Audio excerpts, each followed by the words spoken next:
everyone, welcome to Definition Ale. I'm Stephen Rich and this is Real Beer. And this is real beer. This is about as real as it gets. This is the St. Bernardus AB 12. It's an Abbey style quadruple.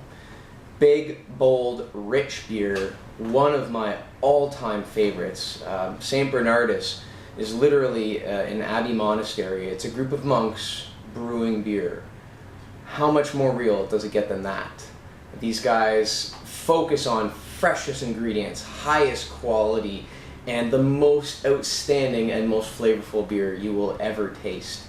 Honest to God, this is one of the best beers I've ever had in my life, especially if you can find an old one. These beers aren't filtered, there's yeast still in this bottle, and if you don't store it in the fridge, if you leave it in a cellar, dark room, room temperature or lower preferably, something above fridge temp though, this will age and mature and just get so beautiful over time. This is a 2010, so it's not that old, it's pretty fresh, nonetheless super magnificent, outstanding, crazy delicious. I don't know how else to say it. It's ridiculous. I love this beer. Let's drink it. I gotta drink it. Let's drink it.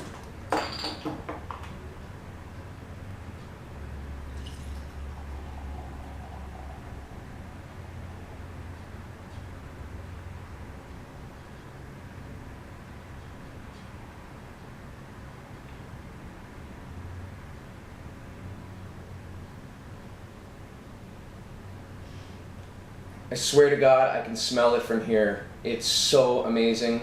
Just looking at this thing is magnificent. It's this opaque and very murky kind of brick brown. It's got like red and kind of maroon colors burnt in there. It's purple. It's so gorgeous. The head is this just kind of creamy off-white opaque color. Big bubbles bursting all over the place, but at the top you can see this very foamy, kind of cloudy foam that's just kind of settling into itself. So as you know, I love this beer. And I love the smell. An Abbey style quad is a big fruity beer. I mean, it's 10% alcohol. They're best after a couple of years, but they're magnificent right away. They're typically characteristic with like brown sugar, spices, dark fruits, dried fruits. They're filled with all these unique, rich characters. The St. Bernardus AB 12, for instance, packed with dates and plums. I get plum right off the bat, and then it feeds into like dark cherries, a little bit of cocoa, not really chocolate, but that dark kind of like powdery cocoa sensation. There's hints of sweet malt and roast. It's caramelized. It's got that almost molasses brown sugar-like sensation to it. It's so wonderful.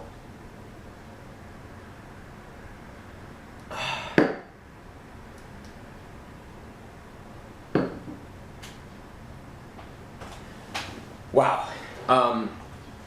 This is outstanding. This is something truly outstanding. Just like the nose, it's filled with malty, sweet flavors.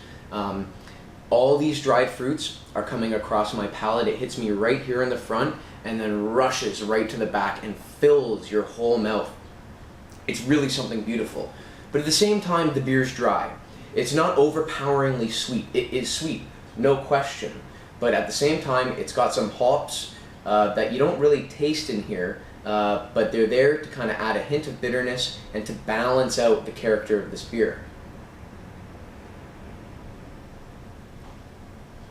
It's slightly effervescent, medium carbonation. So I mean a typical amount of carbonation, but because it's bottle conditioned and very characteristic of Belgian yeast strains, it's a little, I don't want to say sparkling, but effervescent, if you know what I mean. Kind of like champagne, but much, much softer than champagne. That caramel is coming across. It's bringing with it little bits of like sweet earth and bitterness. Bitterness is kind of woodsy, kind of earthy. Really interesting. Super complex beer. I mean, I can't even believe beer like this exists. It's such an outstanding beverage. This is the type of stuff that can show people that there are real interesting flavors. There's such a massive spectrum of flavors and huge complexity that can exist in beer. Especially if you have a fresh one, then you have another one a few years later. It's really a mind-boggling experience. As I said, the finish is dry, but there's sweetness lingering all over the place. I'm getting it on my lips, I'm getting it on my tongue. It's really something beautiful. It's delicious on its own, and I should say that this is not served at fridge temperature. A fridge is going to sit between 4 and 6 degrees Celsius. A lot of beer is served around that temperature, but this, honest to God, you need to serve it warmer. If it's too cold, you're just going to numb away all the flavors, and you're just going to get this cold, slightly sweet sensation.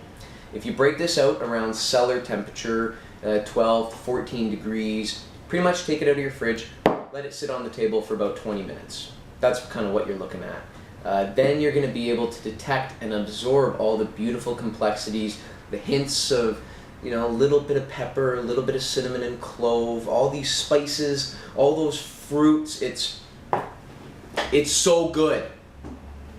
Go find this beer. Cheers. Wonderful.